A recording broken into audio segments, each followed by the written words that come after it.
You've probably heard that we've already sent rovers to Mars and that humans have walked on the Moon. But have you ever wondered why no spacecraft has ever landed on Jupiter? Is it because Jupiter is too far away? Or are we still behind in technology? The truth is neither. The real reason is that Jupiter doesn't have any solid surface to land on. If you ever tried, you would simply sink. But how is that possible? A planet with no land at all? You might assume there must be some kind of ground beneath those clouds, but the reality is very different. And this isn't just about Jupiter. There's an entire group of planets called the Jovian planets that have no solid surface at all. So why are they like this? Let's break it down. Our solar system has 8 planets, and they can be divided into 2 categories. The first are the terrestrial planets, which have land. These are smaller in size, mostly made of rock and metal, and they have a solid, rocky surface. Earth, Mars, Venus, and Mercury belong here. The second group are the Jovian planets, better known as gas giants. These planets are enormous, made mostly of gas and ice, and they don't have any land. Their entire structure is largely gaseous. Jupiter, Saturn, Uranus, and Neptune fall into this category. That means the 4 planets closest to the Sun are rocky, while the 4 farther away are not. Why? Because when the solar system was forming around 4.5 billion years ago, the temperature near the Sun was so high that gases and ices evaporated quickly. Light gases couldn't survive in that heat, so only rock and metal remained, eventually clumping together to form the terrestrial planets: Mercury, Venus, Earth, and Mars. Farther away from the Sun, things were cooler. There, not just rock but also ices and gases could survive. Large planetary cores formed and used their gravity to pull in massive amounts of hydrogen, helium, and other gases, creating the giant gaseous planets we see today. So in short, all the planets formed in the same solar system, but their location determined what they became. That's why Jovian planets have no surface. They're made of gas, not rock.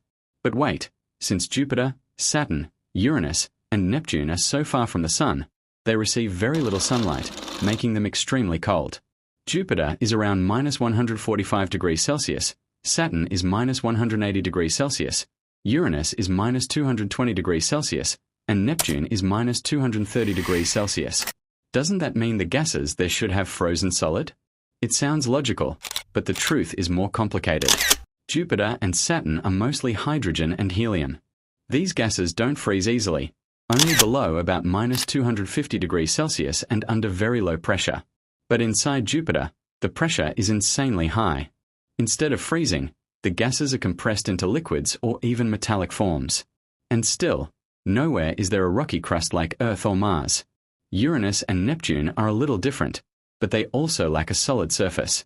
They contain methane, ammonia, and water in strange forms, which is why they're often called ice giants. But this ice isn't like the frozen water we know on Earth. Under extreme cold and crushing pressure, chemicals like methane, ammonia, and water exist as exotic, unusual fluids, not pure solid ice or liquid. So even though these planets are freezing cold, they still don't have solid land. Now you might be asking, do these planets at least have a solid core? The answer is yes, they likely do, but it's nothing like Earth's surface. Deep inside, temperatures can soar up to 20,000 to 23,000 Kelvin, with pressures millions of times stronger than Earth's atmosphere. Under those conditions, ice, rock, and metal are squeezed into bizarre crystalline or metallic states. NASA's Juno mission even revealed that Jupiter's core isn't clearly defined. Heavy elements seem to be mixed into the outer layers, creating what scientists call a diffuse or fuzzy core. These extreme conditions make it impossible for us to land there. In fact, NASA once tried to study Jupiter's atmosphere directly. In 1995, the Galileo spacecraft released a probe into Jupiter's thick clouds. The probe descended about 600 kilometers, sending back data on temperature, pressure, and gases for about an hour. But as it sank deeper, the pressure and heat rose until the probe was completely destroyed. That's why when we look at these planets, all we see is their outer cloud layer. What lies beneath remains hidden, somewhere between science and imagination.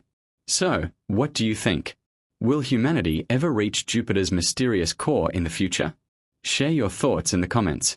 And if you learned something new today, don't forget to like, share, and subscribe.